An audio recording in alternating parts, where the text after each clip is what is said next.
Now let's say in my picture that instead of having this watery foreground, I wanted, say, this field instead.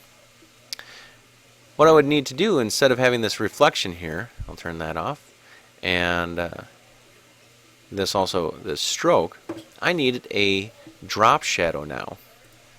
In order to make a drop shadow, I need to duplicate this picture and do some editing to it. So I'm going to do that. I can do Control J on the keyboard,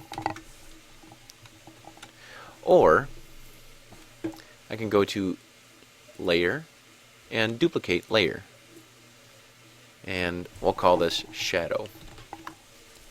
Now I'm going to take this layer and I'm going to free transform it. So I go to Edit, Free Transform, and now I'm going to hold Control on the keyboard. And I'm going to have the light is coming from behind my face, so I'm going to have the shadow come this way, and I'm holding Control on the keyboard, and after some adjusting, I have this face down here on the ground. It kind of looks like it's laying flat against the grass. I'm going to click the Accept checkbox, and now on this layer I'm going to fill it with black.